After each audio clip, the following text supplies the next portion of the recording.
What's up, y'all? It's Spicy AF. I am back with another spicy topic.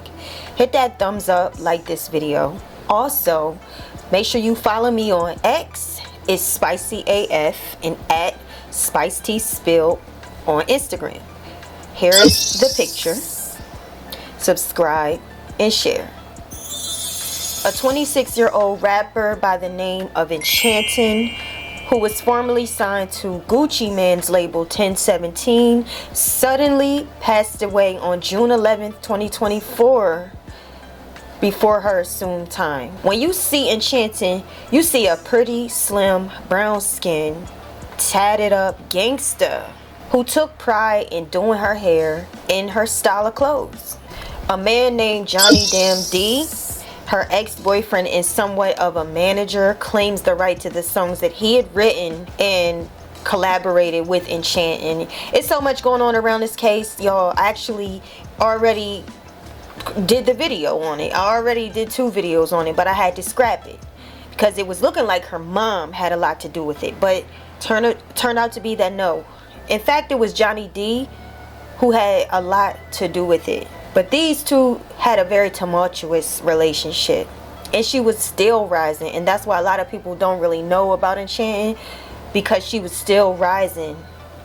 But unfortunately for her, through the path of her 26-year-old life, somewhere along the lines, Pllz was introduced to her. She had lost a friend, Big Scar, who also was signed to Gucci Mane's label. He had passed away 2 years ago due to a drug overdose. When you would see them together, you would see cup in hand. It was said that he overdosed on some bad pills. So it's real strange that 2 years after that, she's surrounded with the pills and had an addiction to it, and she died. It's just real sad, y'all. And it's again, it's so much. Jhonni DamnD is going on people's YouTube page. I've been watching Most Hated Blogger, and I've been getting so much information, factual information, because you won't hear about this in news articles, but you will hear about it from the family. Jhonni DamnD actually was trying to blame it on her mom, y'all. He tried to make it look like her mom orchestrated her death, and it turned out to be the very opposite. Enchanting died at Johnny D's house under his watch while she was withdrawn, because Enchanting's plan was to get off of drugs, be sober. She didn't go to rehab. From my understanding, she didn't want to. She had went cold turkey before and quit, and she thought she could do it again. Now, y'all, this story gets real deep. Let's get into it. It was very apparent that she trusted Johnny to some degree. For some reason, when she was sick and at her worst, she chose to go to his house. She chose to agree to go to his house. Here's a text message a week before the day she died, exactly 7 days before, on June 4th. Johnny exposed the text. She says, "Threw up my whole stomach lining." He said, shaking my head, "Why? What happened?" "I don't know. I was drenched in sweat, fell, cut myself with glass and all." He says, "Cut yourself?" "Yes, I fell on glass," she says. He says, "Damn, I don't like you keep hurting yourself." And she said, "Me But either." That still don't negate that Jhonni DamnD is a street boy and knows that administering a bag like 6 to 12 pills of opioids that he knows is very dangerous. It does not negate, no matter how much he trusted or whatever, he still knew better than to give her all those pills. I don't care who you talk to. And for this very reason, you look real guilty. Even if it wasn't on purpose, which there are people, the streets are talking and saying that he had motive to want her dead. But even if it was an accident, you still are the one administering the drugs. She's at your house and she's on your watch. There's evidence, videos, text messages that show she was up and well and was active. Even though she might have felt weak, she was still talking, speaking. She was still thinking and moving for herself. So there was a strange decline between that last video. Actually, let's take a look at the last time we get to see Enchanting up and active, and there was a decline since then that we just don't know. There's no account for, because she was not live. We can only go by what he's saying, which comes out like lies, y'all. But here is the last footage that we have of Enchanting while she was going through withdrawal at Jhonni's house. On the top floor, we twerking on the stairs. Got your bitch going up. Fuck your nigga, don't be scared. I got bitches that I let me come play. Make a hoe get to work. She don't do it cause my hood west off with my rich with my rich bad friend. Doing hood west with my rich bad friend. Good you was watching high. Doing hood west off with my rich bad friend. With my rich bad friend. Doing hood west off with my rich bad friend. It's good you was watching high. Nigga, he made me drop that. He made you drop anything. Why your nigga being good? For him, anyway. I see money when I'm in the mirror, yeah, I got them bands. And he start fucking with my sister, we will never land. We gon' pull up to her job, where she at? Working some booty. You might as well take the second verse off. I'm gonna do a whole new second verse. I know.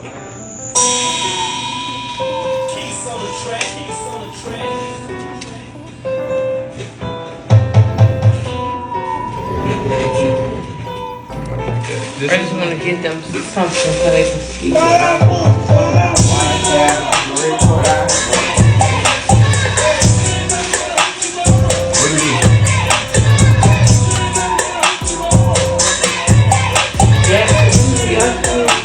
That's mine, man.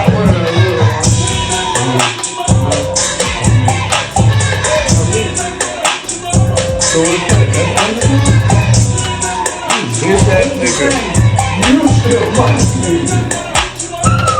Ayy, doing hood west off with my ragged ass friend. He stood up, he was watching how I did. I'm a big blue box, nigga put it in my hand. And it ain't too much, but this ass will make him big, nigga, yeah. And my bottom's red.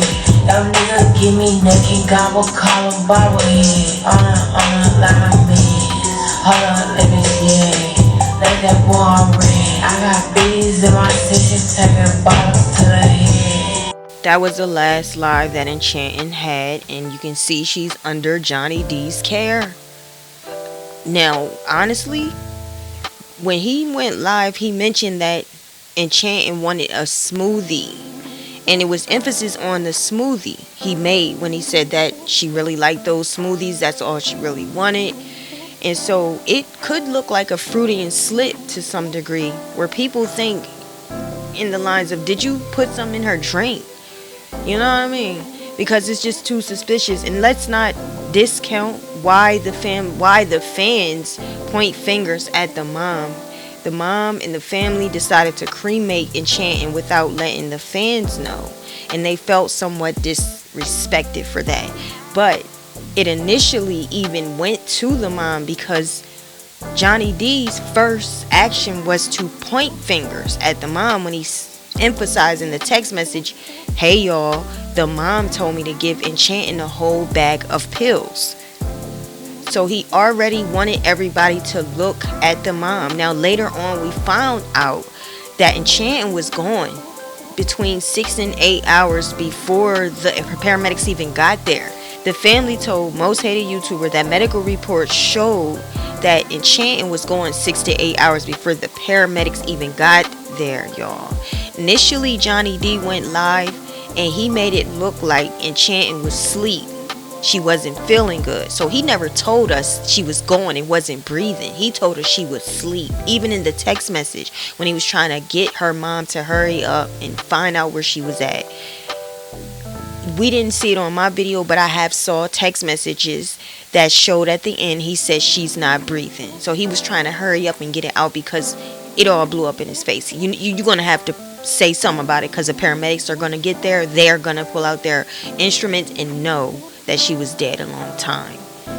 Now, it just looks real suspicious, as I said, but why would this man have any motive to do this to this girl? And this is why I'm careful when I say what I say. It could have been an accidental situation. It could have been a purposed situation. I want to take you back to a time where it showed they got into physical fights before. It's likely that he could have gotten into a dispute with this girl. They could have been fighting. There could have been some issues we didn't see. Let's take a look. Listen, trust me. Since I'm signed to a major label, this has already been a conversation. And they already, bitch ass, haven't got paid shit. Because that contract. Cause you ain't made shit. I ain't got paid shit cause you ain't made shit. You ain't made nothing to the table for features and shows. You ain't made nothing for 1017. Therefore, Atlantic can't pay me because you ain't made nothing for them. What are you talking about? Atlantic's not gonna pay nobody until y'all niggas get the fuck out. Atlantic has to pay or else no, they don't. No, they don't. There's a clause. Do I have to post your paperwork? Shut the fuck up. Channing, do I gotta post your paperwork? Shut the fuck up. Do I have to post your paperwork? Do I have to post your paperwork? Do I have to post your paperwork? Anyway, shut the fuck up. Do I have to post your paperwork? Bitch. It's in black and white. No matter what you're talking about, it's in black and white. In my Atlantic contract, it says if there's under any event that I'm not getting along with the people that I'm with, they're not gonna pay nobody till it's settled. Now go and read it, bitch. And it also says they're not allowed to get involved. So what are we gonna do here? So Jhonni, go read okay, the what I'm contract. hearing, hold on, 1 second. Nobody's getting paid. Jhonni. So nobody's getting paid. One second. So basically, you want to cross everybody out for whatever reason. Please, you want to cross everybody out. Shut the fuck up, okay? Both of y'all shut the fuck up. I need to. I'm about to pose a question. Here's the question. What I just heard was now no one can be paid because you guys have an ongoing dispute amongst each other, which you have to figure out, correct? Listen, champ, I get paid. Nobody else is not gonna get paid until, niggas get their mind right. Okay, what can we do? This is what I want to know, Champ. Big Champ. I'm gonna call you Big Champ. My bad. I feel like we can't do a motherfucking thing unless somebody go beat this nigga upside the head. Because me being harassed by a whole grown ass man and everybody normalizing it like it's regular, it's not regular. So bro, Channing, when do I talk to you, Channing? Hold on, Jhonni. Don't let me sit on here and say, what about the time you hit me? I can name every time I hit you. Jhonni, you disrespected me. I punched you in your shit. You disrespect me again. I hit you with a bottle, bitch. Then you got mad because I said I was gonna post I'm single. Hey, bro, she hit me with a bottle because I said I was gonna post over 20 times, my nigga. Bro, she hit me with a bottle. Hey, Toom, she hit me with a bottle because I was finna post I'm single on Facebook. I ain't even well, if you was dicking her down, right, then she's supposed to hit you with that bottle. What the fuck you posting you single for? And y'all in a relationship? Bro, Shannon, so that's not what happened when you hit me with the bottle in that mouth. That's not what happened. Bro, you're corny as fuck. Cry me a river. I hit you, and guess what? You could still go to jail for hitting me.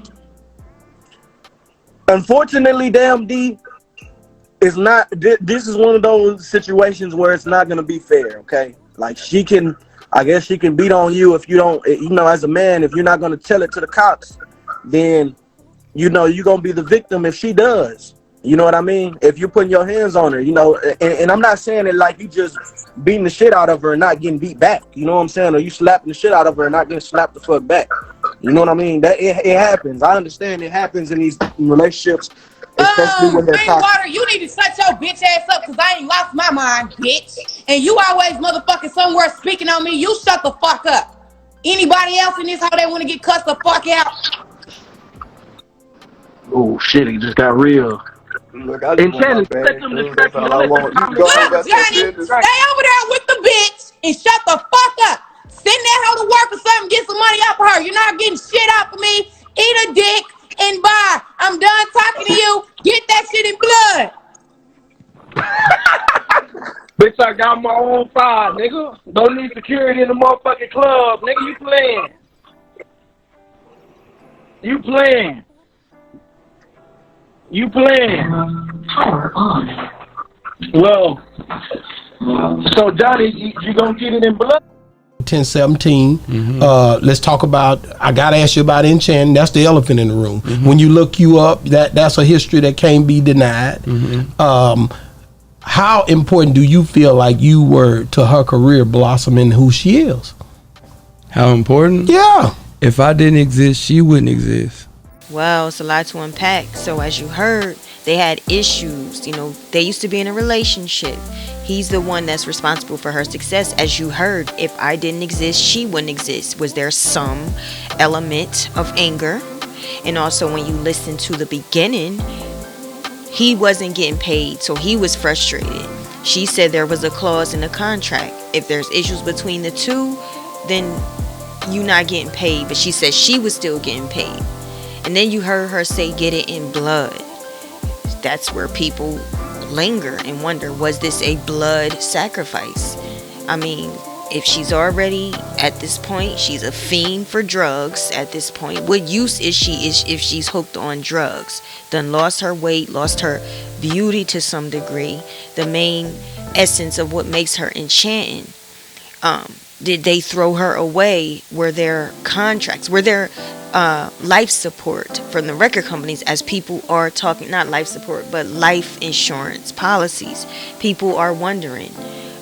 Immediately after Jhonni D started blaming the mom and showing text messages that made it look like the mom said give her the whole bag, because everybody know that's an adult, you know, knows that you can OD. You can't give nothing, no kind of pills, a whole bag. You will potentially die. Like come on.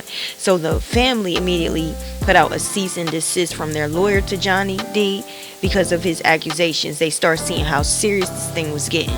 But when you listen also to the video, you heard her say, yes, I hit you with a bottle because you were disrespectful. She was saying in that he gets disrespectful in the way that he deals with her, talks to her. And you can also tell by her tone, she has a very masculine tone as well that can be challenging to someone, especially somebody who themselves are narcissistic in tendencies or just don't take disrespect from females. They don't like being challenged by females. You know, that you don't know the mindset of people. So it could have been a situation where he didn't like her tone and he felt like he needed to overpower her as well. But you heard her say that Jhonni D hit her over 20 times. So that means that he was destructive to her. He was abusing her. He was hitting her. And that was all caught on live. But do y'all think that there was some type of blood sacrifice? Because she did say those words are cemented forever. Get it in blood. That's her word. Y'all, this is not the only girlfriend that he had that passed away. It looks real eerie. There was another girlfriend that he had that passed away. And what benefit would it be for him to get rid of Enchanting? Gotta also think, like, is there a benefit? Is there another artist he has that she would have to be better than Enchanting? She would have to be potentially a better artist, more prominent future, free of drugs. You know, drugs can really take a person down, and people could want to get rid of her if she was seen as a problem to everyone, to everybody's benefiting from money or whatever. She could be seen as a problem, and maybe they've lost hope in her. No recovery for her. Do you think that's something that could have been considered? Is that why Enchanting was so bent on getting sober? Because she herself wanted to get sober real bad. She even went to Jhonni, the person that looks like she can't stand. She went to him out of everybody to get help, as it looks in the text message she sent him when she was telling how sick she was, and he, from his account, said that she came to him on her last legs. He had no idea she was that bad off. So for her to go to him seems like it was urgent, and she really wanted to keep going and succeed in her career and get over this hump of drug addiction that really takes a lot of people out and takes a lot of people down. I know that she was recently signed to a new label and she had received some money. Y'all, the crazy part about all this, if this man was grieving as he looked when he was in the hospital breathing heavy for like a whole 3-4 minutes straight, just breathing heavy, going through anxiety. People said that was suspicious. They said it looked like this is a man that is guilty and scared of getting caught. Well, if he's really grieving her loss, why the day after, y'all? Why was he dancing looking like he was doing a spiritual dance of some kind? And I'm not talking about godly. It wasn't that type of dance. This is how he grieved her death the day after, y'all.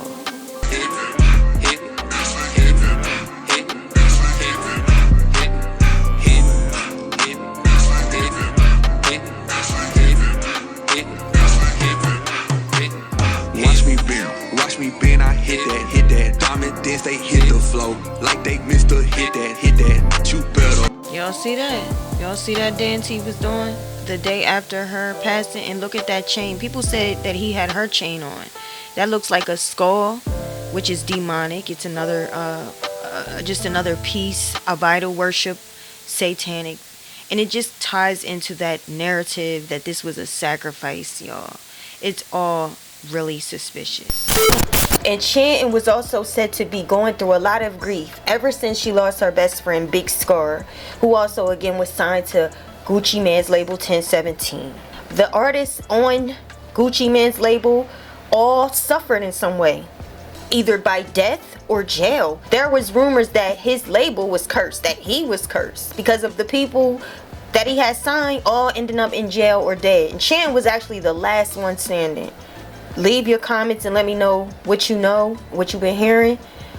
Hit that thumbs up, like this video, subscribe. Stay tuned.